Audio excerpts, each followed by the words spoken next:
नमस्कार मंडळी, श्री स्वामी समर्थ. स्वागत आहे तुमचं माझ्या यूट्यूब चॅनलवरती.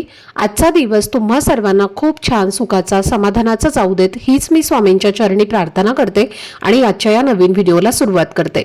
पण त्या अगोदर तुम्ही माझ्या चॅनलवरती जर नवीन असाल तर चॅनलला पण लगेच सबस्क्राईब करा आणि कमेंटमध्ये श्री स्वामी समर्थ लिहायला अजिबात विसरू. उद्या 19 एप्रिल 2026 वार आहे रविवार आणि या दिवशी आलेली आहे अक्षय तृतीया, जी वैशाख शुद्ध तृतीयेला साजरी केली जाते आणि 3.5 शुभ मुहूर्तांपैकी एक शुभ मुहूर्त म्हणून ओळखली जाते.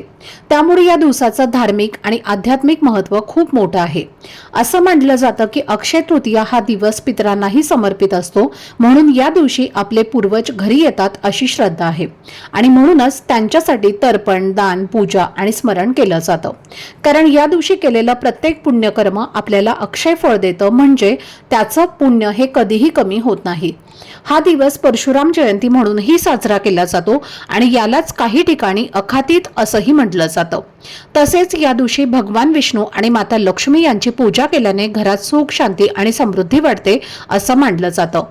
अक्षय या शब्दाचा अर्थ आहे कधीही न संपणारा आणि म्हणूनच या दिवशी नवीन कामांची सुरुवात करणं, व्यवसाय सुरू करणं, नोकरीची सुरुवात करणं किंवा गृहप्रवेश करणं हे खूप शुभ मानलं जातं.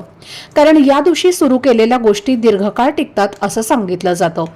धार्मिक दृष्टिकोनातून हा दिवस इतका महत्त्वाचा आहे की या दिवशी अगदी छोटासा उपायही मोठा परिणाम देऊ शकतो आणि म्हणूनच आजच्या या व्हिडिओमध्ये मी तुम्हाला एक सोपा पण प्रभावी असा उपाय सांगणार आहे जो तुम्ही सहज करू शकता.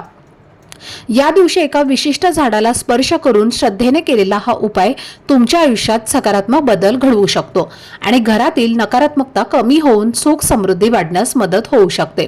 तर हे झाड कोणतं आहे, कोणत्या वेळेला त्याला स्पर्श करायचा आहे आणि हा उपाय नेमका कसा करायचा आहे याची सगळी माहिती मी आजच्या व्हिडिओमध्ये तुमच्यासोबत शेअर करणार आहे. त्यामुळे व्हिडिओ हा स्किप न करता शेवटपर्यंत नक्की पहा, जेणेकरून तुमच्यापर्यंत योग्य ती माहिती पोहोचेल. आणि तुम्ही माझ्या चॅनलवरती जर नवीन असाल तर चॅनलला पण लगेच सबस्क्राईब करा आणि बेल आयकॉनला सुद्धा प्रेस करा, म्हणजे मी जेव्हा कधीही नवीन व्हिडिओज अपलोड करेन त्याचं नोटिफिकेशन सर्वात आधी तुम्हाला मिळेल आणि तुमचा एकही व्हिडिओ हा मिस होणार नाही.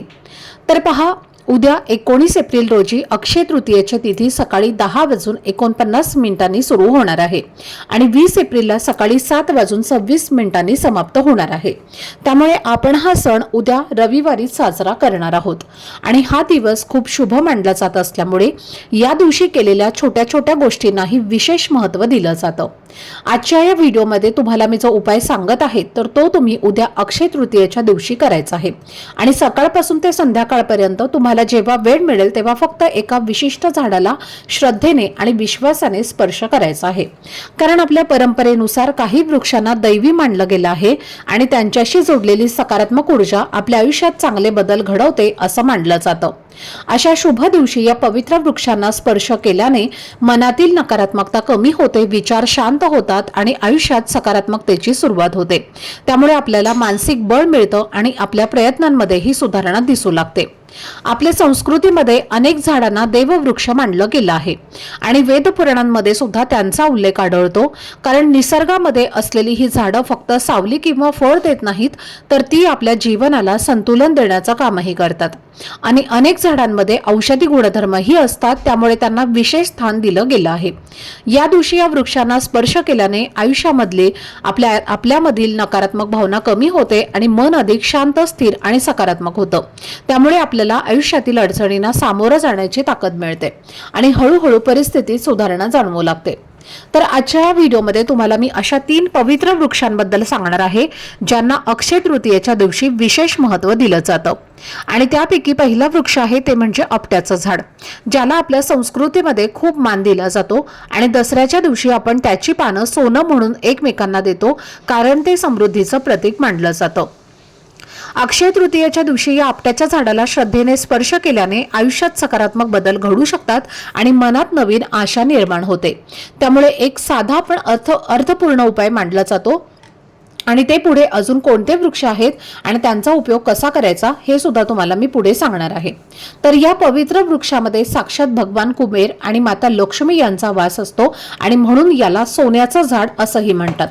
या आपट्याच्या पानांमध्ये ईश्वरी तत्व आणि शिव तसेच श्रीराम तत्व आकर्षित करण्याची क्षमता असते आणि या दिवशी फक्त या झाडाला स्पर्श केल्याने तेज तत्व आणि सकारात्मक ऊर्जा निर्माण होते, ज्यामुळे नकारात्मक शक्तींचा नाश होतो आणि वातावरणाची शुद्धी होते। या आपट्याच्या झाडाला अश्मतक असंही म्हणतात आणि या झाडाची पूजा करताना अश्मतक महावृक्ष महादोष निवारण मंत्र म्हणतात, ज्याचा अर्थ असा आहे की हा वृक्ष दोष निवारण करतो आणि शत्रूंचा नाश करतो। तर आपल्याला काय करायचं आहे, या अक्षय तृतीयेच्या दिवशी सकाळी ते संध्याकाळपर्यंत म्हणजे जेव्हा केव्हा तुम्हाला शक्य होईल तेव्हा तुम्हाला हा उपाय करायचा आहे। एक लोटा जल तुम्हाला घ्यायचा आहे, त्यानंतर त्यामध्ये तुम्हाला थोडेसे तांदूळ घालायचे आहेत, एक सुपारी घ्यायची आहे, एक नाणं घ्यायचं आहे आणि हे जल आणि या वस्तू घेऊन तुम्हाला आपट्याच्या झाडापाशी जायचं आहे। तिथे गेल्यानंतर सर्वप्रथम जल हे वृक्षाला अर्पण करायचं आहे। शक्य असेल तर तिथे एक दिवा लावा आणि त्यानंतर झाडाला हळद कुंकू अक्षदा अर्पण करायच्या आहेत आणि या 3 वस्तू या वृक्षाच्या मुळाशी अर्पण करायच्या आहेत। या 3 वस्तू कोणत्या तर थोडेसे तांदूळ, एक सुपारी आणि एक नाणं हे तुम्हाला झाडाच्या मुळापाशी ठेवून त्याची पूजा करायची आहे। यानंतर तुम्हाला या वृक्षाला 11 प्रदक्षिणा करायच्या आहेत। प्रदक्षिणा करून झाल्यानंतर तुम्हाला जो मी मंत्र सांगितलेला आहे, अशक्त महावृक्ष महादोष निवारण, हा मंत्र तुम्हाला म्हणायचा आहे आणि तुमच्या आयुष्यात जे काही संकट आहे, ज्या काही अडचणी आहेत किंवा जे काही शत्रू आहेत तर ते नष्ट होण्यासाठी मनोभावे प्रार्थना करायची आहे। आपट्याचं झाड जे आहे तर ते जीवनात समृद्धी आणि यश मिळण्याचं प्रतीक आहे। या दिवशी या झाडाचा स्पर्श केल्याने आपल्याला सोन्यासारखे दिवस सुरू होतात, यश सुख समृद्धी मिळत असते आणि ते आपल्याकडे शाश्वत राहतं आणि ते कधीही संपत नाही। आणि जेव्हा तुम्ही तुमची इच्छा व्यक्त करणार आहे तेव्हा तुमचा उजवा हात झाडाच्या खोडाला लावायचा आहे, डावा हात हा आपल्या छातीवरती ठेवायचा आहे आणि तुमची मनोमन इच्छा जी आहे तर ती तुम्हाला व्यक्त करायची आहे। यानंतर पुढचं झाड आहे ते म्हणजे तुळशीचं झाड। अक्षय तृतीयेच्या दिवशी तुळशीचं धार्मिक महत्व आहे। अत्यंत अनन्यसाधारण अशा तुळशीला महत्व दिलं जातं, कारण हा दिवस 3.5 शुभ मुहूर्तांपैकी एक आहे।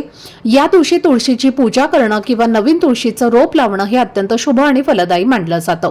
तुळशीला हरिप्रिया विष्णुप्रिया असं म्हटलं जातं आणि अक्षय तृतीयेच्या दिवशी तुळशीची पूजा केल्याने माता लक्ष्मी आणि भगवान विष्णू प्रसन्न होतात आणि घरात सुख समृद्धी ऐश्वर्य येतं। या दिवशी सोन्या चांदीपेक्षाही मौल्यवान ते आहे तुळस आणि आपण खरेदी करून ती आपल्या घरी लावली तर नकारात्मक ऊर्जा नष्ट होऊन सकारात्मक ऊर्जा आपल्या घरामध्ये वाढते आणि घरातील सदस्यांमधले जे काही मतभेद आहेत तर ते दूर होतात आणि ही तुळस आपल्याला दीर्घकाळ आशीर्वाद देते। त्यामुळे आपल्याकडे दीर्घकाळ संपत्ती धन जे आहे तर ते टिकून राहते आणि म्हणून तुमच्या घरी तुळस नसेल तर या दिवशी तुळशीची आवर्जून खरेदी करा। आता आधीपासून तुमच्याकडे तुळस असेल तर ते वृंदावन स्वच्छ करून गंगाजल शिंपडून स्वच्छ आणि शुद्ध करायचं आहे आणि त्यानंतर तुम्हाला एक छोटीशी रांगोळी सुद्धा तिथे काढायची आहे। तुळशीच्या मुळांना थोडंसं गंगाजल आणि कच्चं दूध अर्पण करायचं आहे, तुपाचा दिवा तिथे लावायचा आहे, त्याचबरोबर लाल फुलं तुम्हाला अर्पण करायची आहेत, भगवान विष्णू आणि माता लक्ष्मीची आराधना करायची आहे आणि यानंतर 11 प्रदक्षिणा करायच्या आहेत। प्रदक्षिणा करत असताना ओम नमो भगवते वासुदेवाय नमः या मंत्राचा जप करायचा आहे आणि त्यानंतर आपल्या उजव्या हाताचा स्पर्श करून या झाडाला आपला डावा हात आपल्या छातीवर ठेवायचा आहे आणि उजव्या हाताचा स्पर्श तुळशीला करायचा आहे आणि म्हणून आपली इच्छा व्यक्त करायची आहे। अक्षय तृतीयेच्या दिवशी या झाडाची पूजा करून या झाडाला स्पर्श केल्याने गरिबी दूर होते, घरात आनंदाचं वातावरण निर्माण होतं आणि म्हणून या दिवशी तुळशीची पूजा ही आवर्जून करावी। यानंतर पुढचा वृक्ष आहे ते म्हणजे पारिजात वृक्ष। पारिजात वृक्ष हे समुद्र मंथनातून उत्पन्न झालं होतं आणि तो देवराज इंद्राच्या नंदनवनामध्ये स्थापित करण्यात आला होता।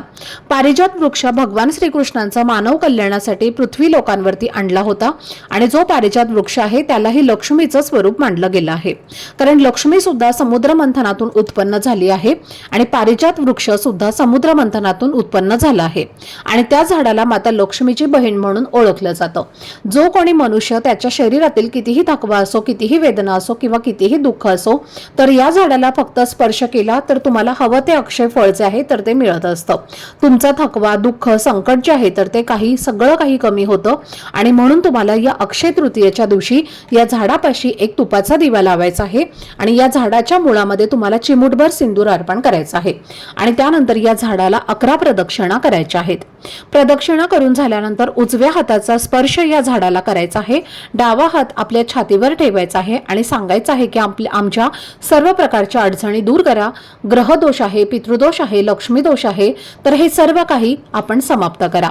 लक्ष्मी माता तुमची बहीण आहे, माता लक्ष्मी आमच्या जीवनामध्ये प्रवेश करो अशी मनोभावे तुम्हाला प्रार्थना करायची आहे किंवा तुमची इतर काही इच्छा असेल तर ती सुद्धा तुम्ही व्यक्त करू शकता। तर अशा पद्धतीने हे 3 वृक्ष आहेत जे आपल्याला अक्षय तृतीयेच्या दिवशी स्पर्श करून हा उपाय करायचा आहे। जर एखाद्या व्यक्तीने या अक्षय तृतीयेच्या शुभ मुहूर्तावरती या झाडांना स्पर्श केला तर त्याची प्रगती ही कोणीही थांबवू शकणार नाही, त्याच्या सर्व इच्छा मनोकामना पूर्ण होतील। आणि जर या 3 पैकी तुमच्याकडे एकच झाड असेल तर एकाच झाडाची तुम्हाला पूजा करायची आहे, 2 असतील तर दोन्हींची करा। तर ही अत्यंत महत्त्वाची माहिती मला तुमच्यापर्यंत शेअर करायची होती। आजचा हा व्हिडिओ जर तुम्हाला आवडला असेल तर व्हिडिओला लाईक करा, चॅनलवरती नवीन असाल तर चॅनलला सबस्क्राईब करा आणि हा व्हिडिओ आपल्या मित्रपरिवारासोबत जास्तीत जास्त शेअर करा। चला तर मग भेटूया पुढच्या व्हिडिओमध्ये, तोपर्यंत सर्वांना श्री स्वामी समर्थ। धन्यवाद।